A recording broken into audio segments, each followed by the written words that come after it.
It's time to talk about what's going on this Tuesday. And the biggest national rail strikes in 30 years is happening in the UK right now. Let's take a look at what's happening. It's a strike on the tube, mate. Strike is one of the UK's largest for years, and it's being led by one union. Every worker in this country deserves to negotiate a pay rise. See, assigned cop at birth went in a totally different direction. And bargain on their conditions. Because if you're not bargaining through a strong trade union, you're begging.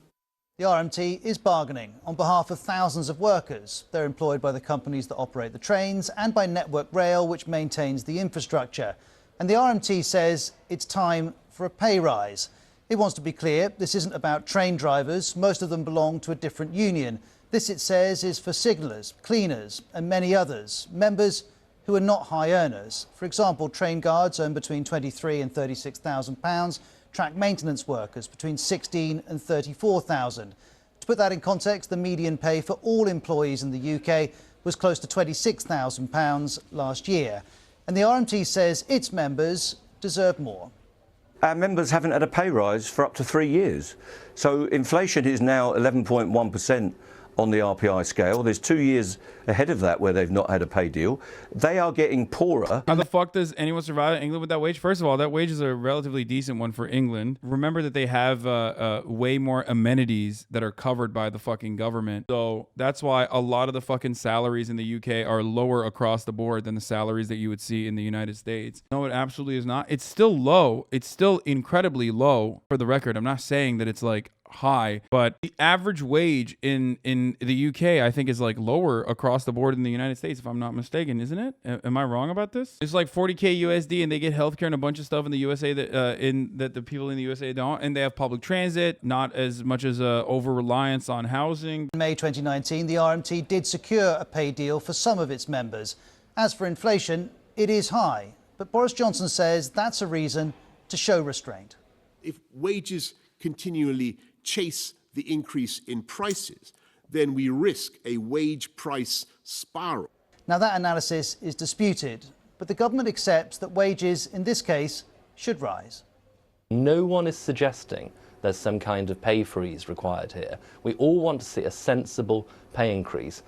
But of course, there are... So the reason why I mentioned this, and what is the average salary for the railway workers? Look, they have a pretty solid union, okay? And because of that really solid fucking union that they have done strikes like this in the past. It's one of the famous stories that I've talked about it with respect to non-unionized workers in other fucking workplaces in the UK routinely fucking shitting on striking workers and saying that they're already making so much money. They're making more money than the average salaryman. And the reason why they're able to make a decent wage in comparison to other sectors is because they have a solid fucking union. And the reason why it's very frustrating, the reason why I use this as an example all the time, and the reason why I mention the fucking differences in wages in general is because I need you to understand that. I want to set up a fucking frame of reference for you if you're living in the United States of America to understand why people will come out with like severe anti-union propaganda in a situation like this. The government is saying that they are going to bring in agency workers. My question to you is, I'm guessing that some of your members will still stay on the picket lines. What will they do if agency workers try to cross those picket lines? Well, we will picket them. What do you think we'll do? We run a picket line and we'll ask them not to go to work. Do you not know how a picket line works? What if they do anyway? I very much know how a picket line works. I'm much older than I look, Mr. Lynch. What will picketing involve? Dude, that's how you see that fucking Rupert Murdoch shit, dude. The media oftentimes is able to get away with not showcasing how fucking nefariously anti-worker it is in the United States of America because we don't have robust unions and there's not a lot of fucking union activity. Union activity is supposed to be disruptive. Work stoppages are supposed to be disruptive. That's the only way to demonstrate your power. That's the only power the worker has, is to strike and do a work stoppage and engage in this kind of collective action. That's literally the entire fucking weapon of the union, okay? So because that doesn't usually happen in the United States, the media doesn't actually fucking showcase exactly how reactionary and against the union and against working class individuals they are. But right now it's happening in the UK and you immediately see how fucking aggro they are. Oh, well, what are you going to do in the picket line? Are you going to beat them up? What are you going to do about scabs? Well, you can see what picketing involves. I can't believe this line of questioning. Picketing is standing outside the workplace to try and encourage people who want to go to work not to go to work. What else do you think it involves? And what if they want... Well, I just wondered what else it might involve, because I very well remember the picket lines of the 1980s, where are you going with your... Mr Lynch.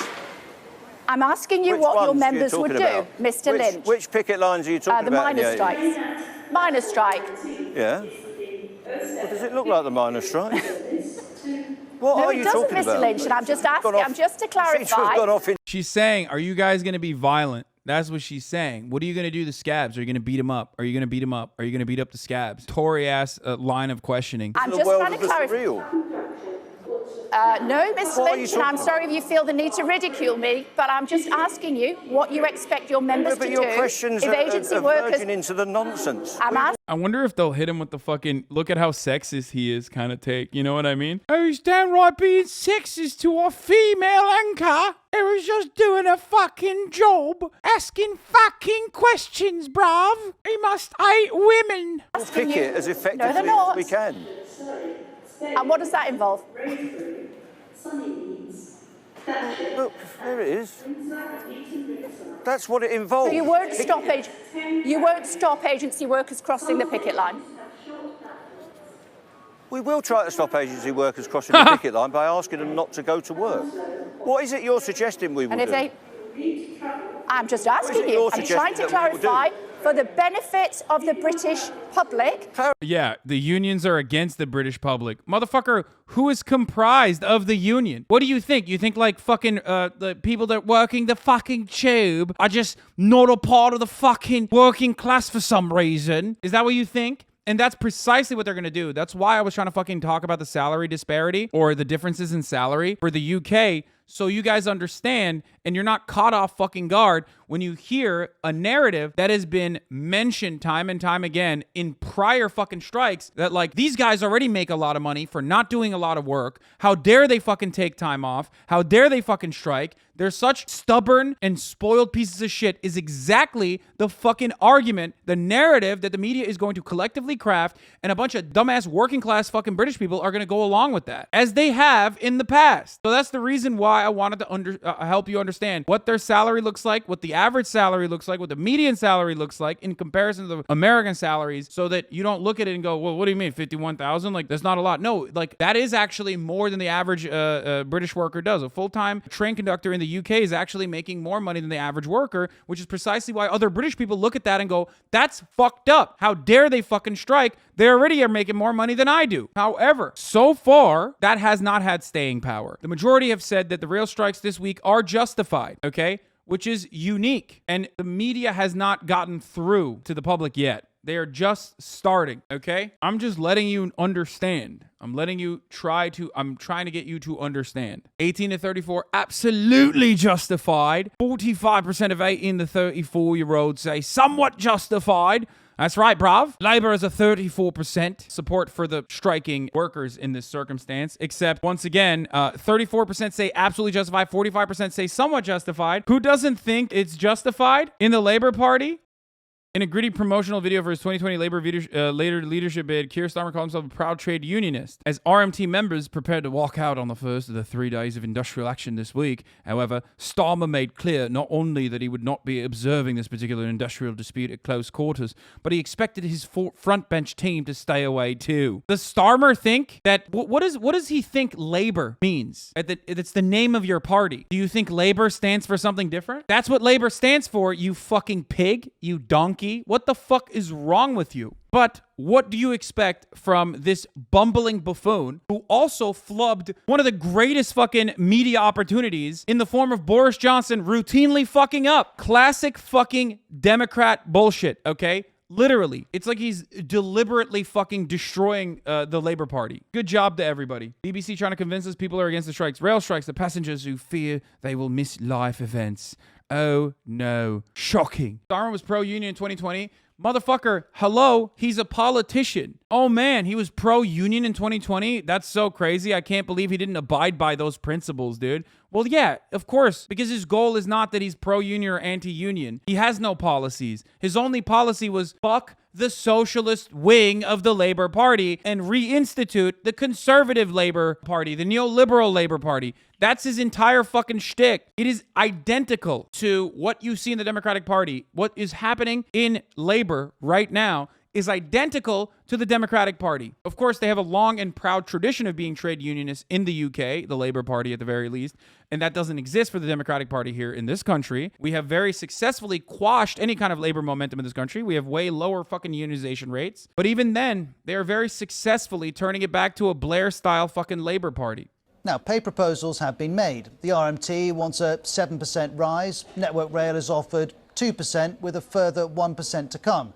The RMT rejected that. Though it accepts that restructuring is necessary, it adds, we've got to have an assurance that the people who are working there today won't come out of that worse off than they went in. And while the union wants assurances, so too do the train operating companies. We really require details and acceptance that reform can go ahead, and then that allows us to then work on how do we get a settlement for our staff. The company says some reform have to be accepted before an offer is made, but the RMT has a further concern. They have a plan to cut thousands of jobs off the railway network between Network Rail and the train operators. We think that that threatens the safety regimes on our railway because they have to cut the maintenance regimes in order to cut the jobs. These safety concerns, though, are not accepted by the employers. We do need to reduce the number of people that work for Network Rail because that's one of the key ways that we can be more efficient and save money. We know how we can do that safely. And so we have a government demanding reduced budgets and modernisation, employers seeking to deliver that, and unions saying this is neither safe nor fair. And the context is... I wonder who we should side with that. The fucking Tory government that is like instituting all of these budget cuts across the fucking board, even though Boris Johnson literally ran on refunding the NHS, as a matter of fact, after 9 years of austerity, and people genuinely complaining about the fucking lack of funding for the NHS, and even this as well, or the fucking, striking railway workers. I don't know. I don't know who to trust in this one. We committed £16 billion to support the railways through COVID. As a result, the trains continued to operate, the industry survived, not a single railway worker had to be furloughed or lost their job, not one. It's true, the government did support the railways through the pandemic. The question is, what should happen now? Especially because COVID... Damn, that's crazy, bro. That's wild. I can't believe they supported the railway workers through the pandemic. That's wild. Oh my God, dude. Okay. Wow, so fucked up, dude. That's crazy. I can't believe that. It has changed how we travel. Passenger numbers are down by a fifth, in part because of working from home. Fewer journeys mean lower revenue, especially on commuter routes like this one. And this is the government's plan. Modernise the railways, make it more productive, and get the industry off taxpayer-funded life support. To which the RMT argues that COVID's become a smokescreen for job cuts that were planned all along. And though the privatization is part of the reason why the fucking railways have been ineffective and inefficient, but that is not a surprise for anyone that's watching this broadcast at the very least. That is quite literally, some of the worst lines are fucking private ones in the UK. And obviously, one of the things that they need to be doing is actually fund it further and renationalize, but they're not doing that, which is because, capitalism is one, and they're destroying every fucking facet of comfortable existence in the country. RMT and the government are trading statements in public. They're not actually directly negotiating. The union is talking to the employers, though it says in reality the Treasury in particular is calling the shots. And the opposition Labour Party says this. Not only are they boycotting the talks, they're actually hobbling them, and therefore that's why it is imperative that they step in. The government denies a boycott, but it is declining to intervene. It's not the case that we're going to sit round the table directly with the trade unions, because that's not how the government ought to be behaving here. We're not the legal employer. To Labour's leader, though, this is a political ploy. I don't want... It's just weird because, like, also simultaneously, they are taking a position on it. Their inaction in this circumstance would be taking a position, especially in a country like the UK. And if I'm not mistaken, they could, like, literally fucking not only institute train fare price controls, but also renationalize railroads. Like, there's plenty of things that they could do, as they are not like the United States. If you're in the US, you're like, of course they can't do anything. They're the government. The government doesn't do shit, right? Like, obviously they're not going to do anything. But in the UK, they do have a history of doing things, and the people do have an expectation that the government should do things. So for the record, like, they could be doing something, but they're not. And why would they, when the fucking Labour Party is not even using this as an opportunity to fucking speardick the narrative and put forward a tangible policy position that, in my opinion, is not necessarily that difficult of one that to put forward. The thing I want to say about this is that, once again, the idiotic positioning of the centrist left party, okay, and I'm using those terms loosely, is creating a situation where it's doing bad politics and bad policy, exactly like the Democratic Party here in the United States. That's why I rail on the Democratic Party all the fucking time. I yell at them because they don't actually have good policies that will help the working class, which is really fucking annoying, but they also end up failing the politics game. They don't even try to act like they care about any of these actual policy measures that they're, like, supposedly running on, in which case that creates a dually fucked system where the people also lose confidence in you. They're losing faith in what the government is supposed to do for them. So that's one thing that's already shitty. But then also on top of that, you're not even doing good fucking, you're making them lose faith in the party itself. You're making yourself look like a fucking hypocrite. Labor's whole plan is to hope the Tories fuck up. Yes, but they're already fucking up. You have to push the dagger in, dude. And they're not doing that. They're not even doing any of this. The fucking Tories have been fucking up, dude. Boris Johnson just had a fucking massive no confidence vote. Yeah, sure, he won it, but by a fucking worse margin than prior no confidence votes. How the fuck is that not a wonderful opportunity to just fucking, how did you lose sight of that? How can you have such an unpopular government and completely fucking fail to take advantage of that situation? That's not even good politics at that point. It's fucking so whack. Here, this is the same thing. Right. If you're saying that everyone deserves a pay rise, are you not worried about the impact that this could have on inflation, which is, the very thing that everyone's really concerned about? Oh, that's awesome. Oh, fuck yeah. Same shit, by the way. Hey, notice how the working class and working class initiatives always get fucking jammed up with the exact same line of questioning from the media, which of course is, completely independent, completely removed from defending capitalism at all costs against working class movements internationally. It almost feels like no matter where the fuck you are in the world, ultimately the talking points are the same and your fucking goals are the same. And that's why you need to understand. That's why you need to have class consciousness and understand that you have solidarity with the rest of the working class, no matter where the fuck they are in the world. So strange. I love talking about this shit in the UK specifically because it is a perfect demonstration. It's something that American viewers are so familiar with. They see this all the fucking time here in America, and it's the exact same shit happening in the UK. The Bank of England Governor Andrew Bailey calling for pay restraint because it could... Well, his pay restraint, he's on £600,000 a year. What is it, 9 times they've gotten fucking pay raises, dude? 9 times? I mean, that's sick. He's on £600,000 a year, as is the chief of Network Rail. There are railway bosses taking home millions of pounds every year. The railways made £500 million of profit last year when fares and passengers were at an all-time low. People are stripping money out of the railway. They're stripping money out of the economy. And if workers' wages don't go up, it means a transfer of wealth from the poor to the rich. We've got more billionaires than we've ever had in this country. The rich have never been richer. And the reason they're able to do that and get richer all the time is because they're deliberately depressing workers' wages. Inflation has come on board now, and virtually nobody's had a pay rise for the last 2 or 3 years.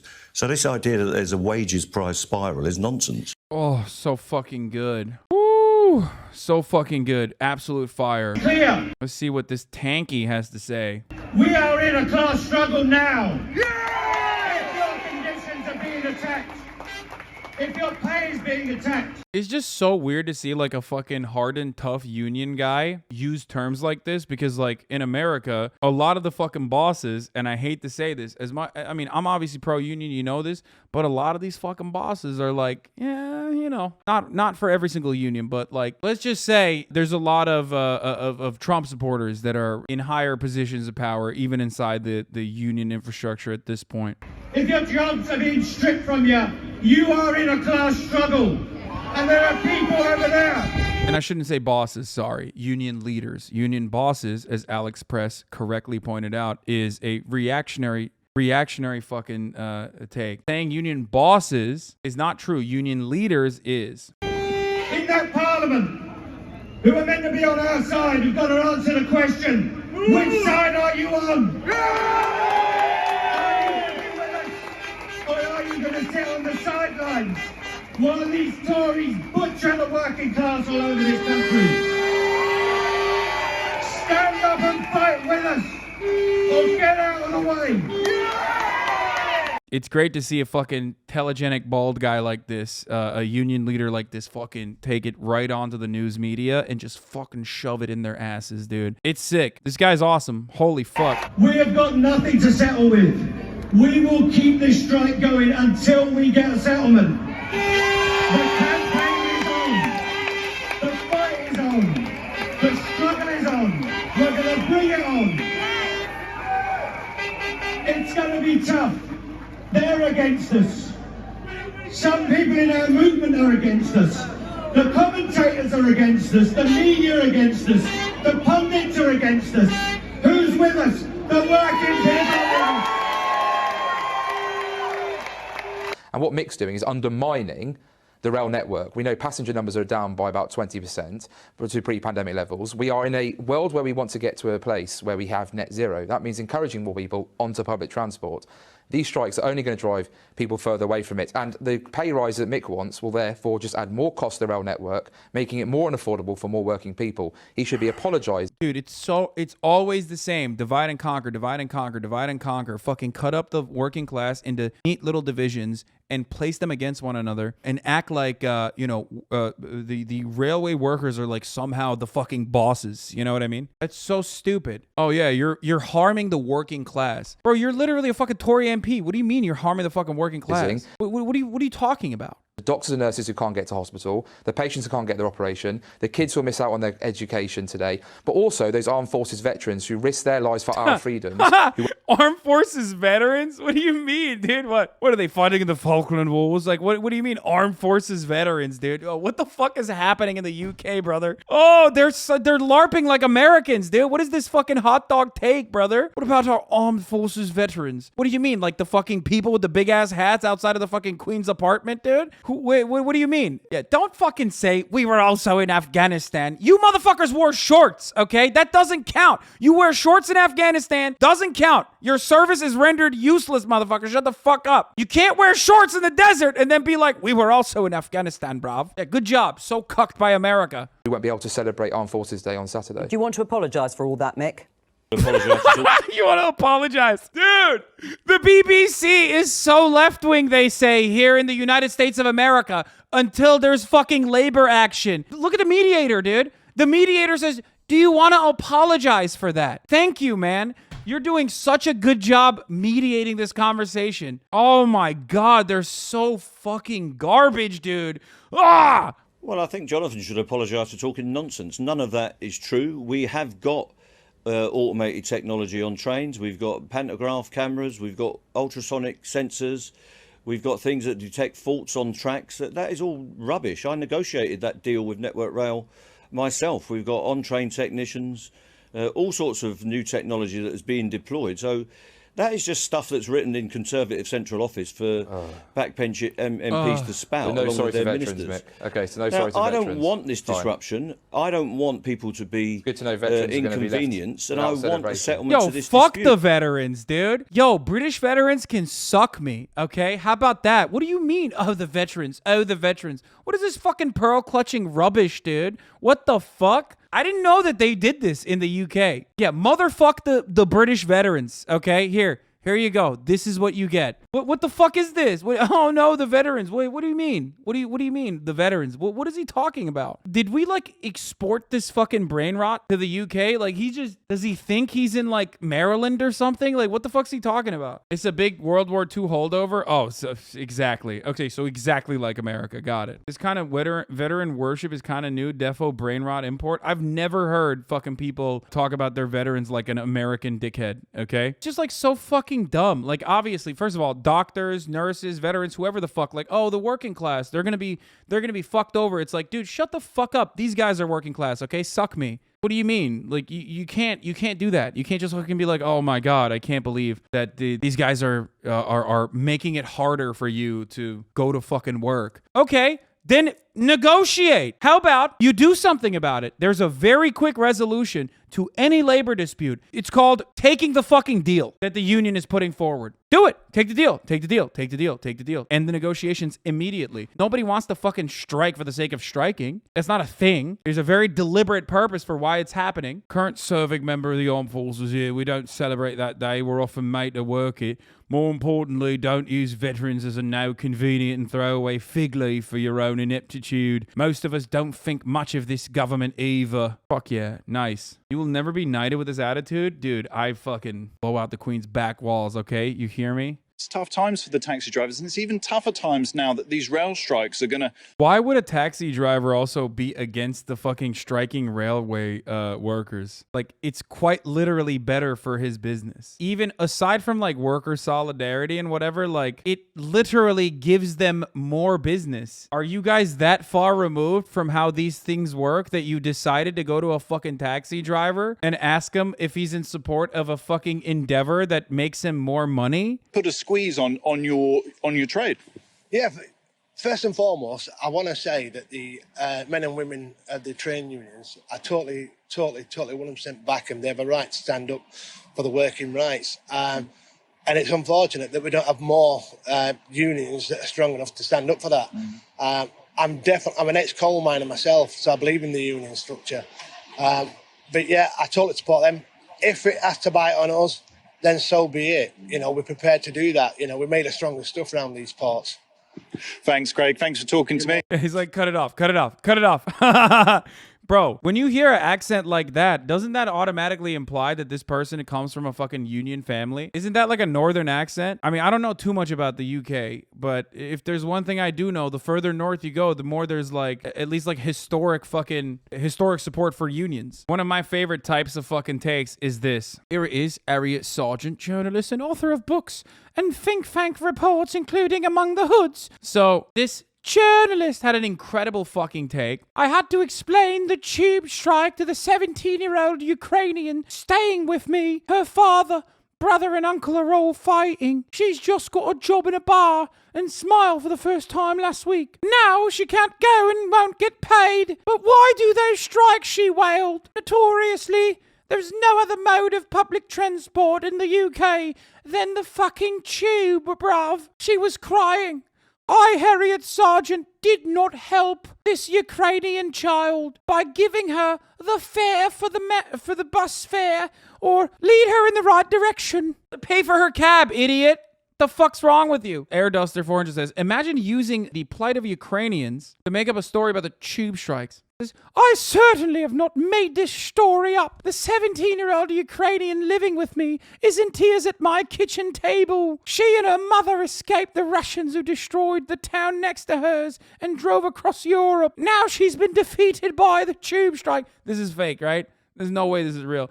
My background or my community or where I come from. So I can't even see you. I don't even know who you are. So well, there you go. So, don't tell me who I am and whether I'm working class or whatever, any of those sorts of things. You weren't working class. I don't even know your name. Well, shouldn't you, Mick? She's, Jenny Chapman, she's on Labour's front bench. Yeah, but I can't see her because I'm sitting in a remote studio. No, I know. You're talking to, or how many of you there are? That's not really the point. It's fucking sad, dude. It's sad that like the Labour Party is not offering full-throated support. People are saying, "Oh, they want to pin this on the Tories. They want to pin this on the Tories." Hey, dumbasses. If you want an immediate end to this fucking work stoppage, you have to turn around and fucking bully the Tories into coming to the fucking table. It's so stupid that you're not taking advantage of the situation and inappropriately and inherently abiding by the right-wing framing when you do that. Here's why. When you act like the only people that can stop this labor dispute is the striking workers, you are siding with the bosses. There are two sides to this fucking labor dispute. If you don't stand in solidarity with the workers, then you might as well come out and be like, I don't like this and I'm siding with the bosses. Because that's what you're doing. Your inaction in a position of power in a situation like this implies that you are siding with the oppressor. You're siding with the managers, you're siding with management, you're siding with the private rail companies, you're siding with the fucking bosses. That is insane to me. It's ridiculous. It's so totally ridiculous. And the only thing that this is going to do is cause more disdain amongst the working class against the Labour Party. We're now less than 8 hours away from the biggest railway strike since 1989. Thank you, Haas on Twitch. A strike orchestrated by some of the best paid union barons representing some of the better paid union barons. My man said union barons, dude. Holy fuck. Dude, that's awesome. That's next level. Dude, I'm telling you, these motherfuckers know how to do classism so well. Dog, there's like literally fucking royals in the UK. How much does this guy suck the Queen's fanny on a regular fucking basis? Turn around and say union barons. Is that even a fucking diss? You have lords, brother. Like, what do you mean? What percentage of the fucking Tory party has like legit lords? That's crazy, dude. That's so crazy. What the fuck? You should not be allowed to use like union barons across the board, but you should certainly not be allowed to use the baron as a diss in a country where you are defending the continuation of a existing monarchy, one of the most violent ones too. Like not even like a shitty one, you know what I mean? Like actually one of the worst ones. That's crazy. representing some of the better paid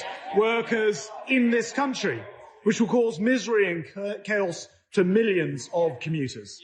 And Mr. Speaker, Unacceptable. Unacceptable. The only way to cause a death and destruction for millions of workers is when a Tory decides to privatize additional railroads. Only we get to do that. And of course, you need to defend us and our right to be able to do so. But when, God forbid, rail workers decide to get higher pay from the corporate profits of said privatized railroads that they're working on a day-to-day basis, then that is a true disruption. Unacceptable. This weekend, we've seen union leaders use all the tricks in the book to confuse, to obfuscate, to mislead the public. Not only do they wish to drag the railway back to the 1970s, they're also employing the tactics of bygone unions too, deflecting accountability for their strikes onto others, attempting to shift the blame for their action on the poor, everyday, salaried CEOs and management. Unacceptable. How dare they, while the working class suffers, these striking workers, entitled and have so much attitude, are telling our poor CEOs and our real barons and lords that they are the problem. The shareholders are not the problem. The lords and barons, and not union barons, which is bad and wrong.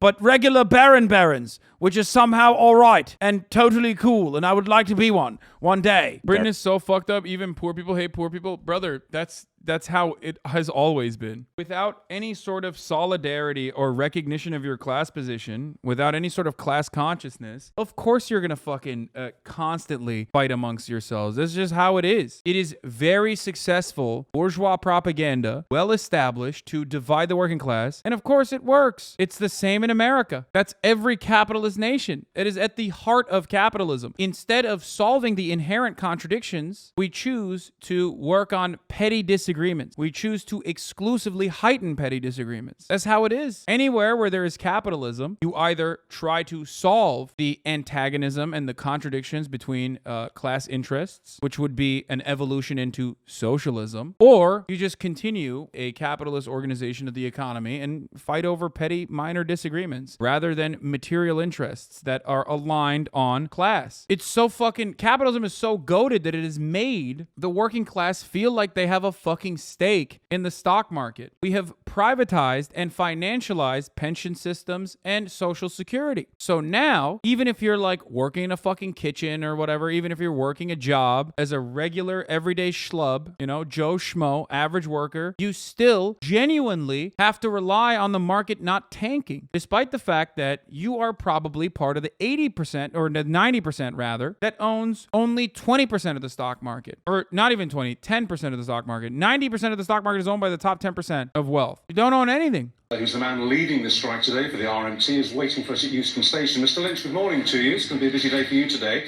Can we just get one thing nailed to the wall before we get going here? You've been accused severally in the last few weeks of being a Marxist. Accused of being a Marxist, dude. Oh. Dude, just never admit it. Who cares? Just don't. Even if you are, don't admit it. It doesn't matter. It's fucking meaningless, okay? Just be like, I'm on the side of the working class. I don't give a fuck what you call me. It happened again last night. A backbench Tory MP said... Like, what do you mean accused of being a Marxist, dude? Who cares? You were a Marxist with no interest in anything other than trying to tear down the government. Now, are you or are you not a Marxist? Because if you are a Marxist, then you're into revolution and into bringing down capitalism. So, are you or aren't you? Richard, you do come up with the most remarkable twaddle sometimes, I've got to say. I didn't say you were a Marxist. I'm saying that you're being accused of being a Marxist, and that's not twaddle. That's called reporting. No, I'm not. I'm not a Marxist. I'm an elected official of the RMT. I'm a working class bloke leading a trade union dispute about jobs, pay and conditions. Perfect. Exactly. That's literally, yeah, I'm not. I don't care. Meaningless distinction, okay? Shut the fuck up. I'm just on the side of the working class. That's it. Easy. The service. So it's got nothing to do with Marxism. It's all about this dispute. It's an industrial dispute, and that's what it's all about. Absolutely. I emphasise I am not talking twaddle and accusing you of being a Marxist. Accusing you of being a Marxist. It's just so triggering. Like, holy fuck, dude. It's just so, it's so annoying. You can't even use the word Marxist in public context and people think they have an impartial understanding of past and modern day socialism. It is wild that like, this is something that you can use as a diss, like an automatic diss. And the only precondition for this to be still seen as a fucking diss is incredibly effective Red Scare propaganda. I'm merely quoting people who are, including many of the newspapers. Well, that's what it sounds like to me. Well, I'm sorry if it did, but I don't think it was. But anyway, to be absolutely clear, you are not a Marxist. Fine. He used the term Marxist like it's a crime, dude. Like, are you a murderer? Like, many people are saying you're a murderer. It's just fucking so strange. Like, these motherfuckers still use, like, lords as not a pejorative, okay? But Marxism is. That's wild. It's just a fundamental societal breakdown, dude. Like, it's significantly worse to be a fucking lord, okay?